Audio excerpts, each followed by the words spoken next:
So I stood at the front door earlier today and looked across LaGrange Road. I just wanted that sunrise to peek out, but the clouds kind of hit it, and I said, come on, just one little peek. And I realized that the sun does rise, and in fact, it rises every day in the heart and the soul of each one of us when we're humble enough and gracious enough to step back and just to kind of allow God's Spirit to penetrate the very heart and soul of who we are. You know, the last couple of years, in many ways, they've been a teacher, but in some ways, they've been a little bit of a nightmare. I mean, I've never found myself in my private moments doubting more, just mourning the fact that there's so much stuff I don't have control of, which is probably healthy for me. But also being scared about the future. I'm scared about the future of our country. I sometimes get scared about the future of the church. I have no idea what to predict. But the main thing is, you just take it a step at a time. Knowing that in the middle of our journey, wherever it leads us, that the good Lord is there and we are in the palm of his hand. I don't know what I would do without my faith. And it's not about going to church every Sunday. It's not about being religious. It's not about saying or doing all the right things. It's just knowing in the depth of our spirit that there's something bigger than us.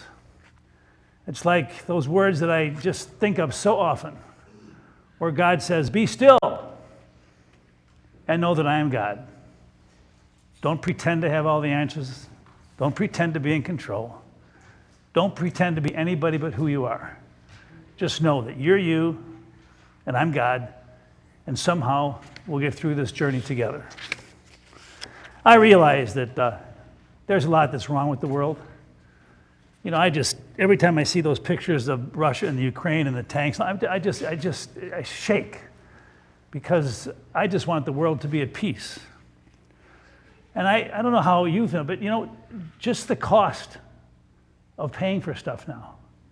There are so many people out there that work every day and all that kind of stuff and almost can't afford to buy the stuff that they need to get through the week because everything is so high. And there's so much anger out there. There's so many protests, and that we're free to be angry, we're free to protest. But sometimes when all you hear is that, your soul gets pounded into the ground.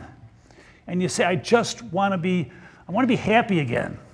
I want to see the joy that's a part of life. And there is a lot of joy around us. I looked at that story of that fire at 112th and Wentworth in Roseland, where that lady literally was watching her house burn down. When I was a kid, Roseland was the promised land. I spent every weekend there with my grandparents, playing stickball in the alley and going to the playground and playing basketball and sitting on the front porch watching my grandpa mow his 4x4 lawn, then having a Hamm's beer afterwards watching the White Sox. To me, Roseland was like going on vacation. I loved it. And so I thought about losing your home and I thought about blessed are the poor, blessed are the hungry, blessed are the sad. Because Jesus says they will inherit the earth. And I hope that lady who lost her home, I hope she knows that somehow in the midst of all that, God is there. And then I was Saturday afternoon, usually about 4:30 on Saturday afternoon, I started thinking, Don, what are you going to say tomorrow? Are you going to say the same old thing over and over again? So I clicked on my email, and there was an email from a gentleman who wrote the Kiwanis Club. And the Kiwanis Club meets here. I'm a member, but I pay my dues, but I'm not a very good member.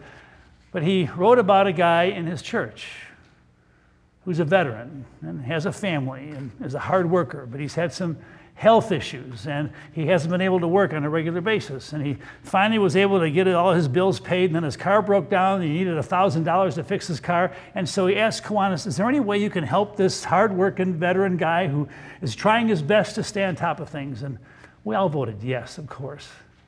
Those are the kind of stories that don't make the news.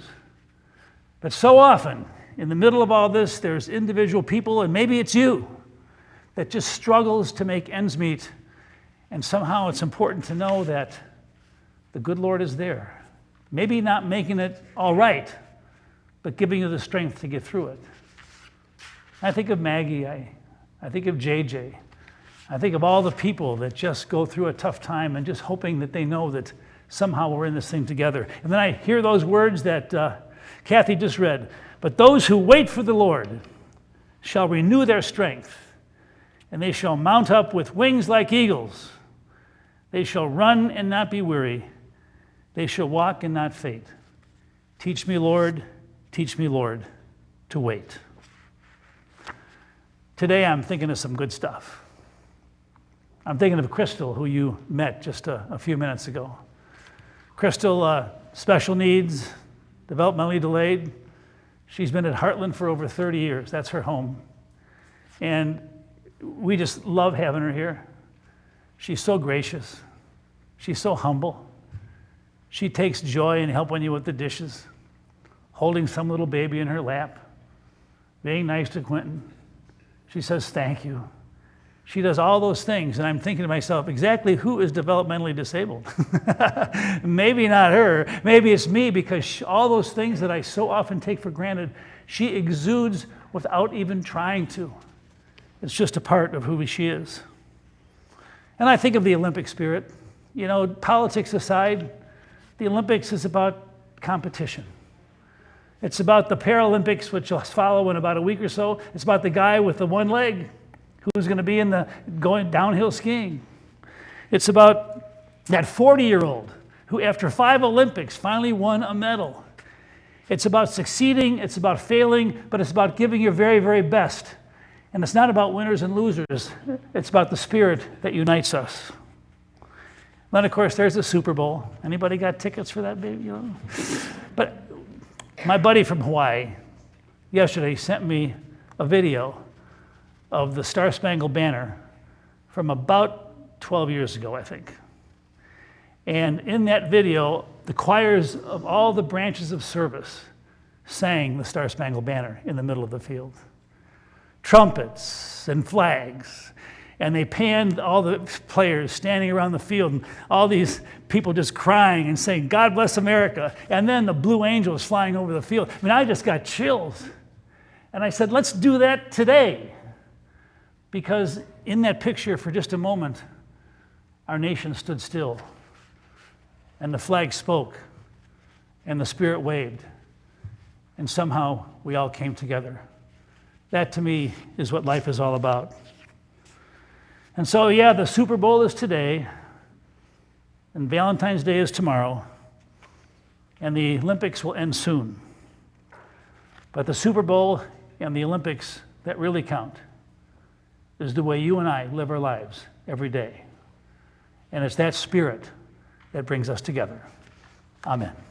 If you're able to, please rise for the creed.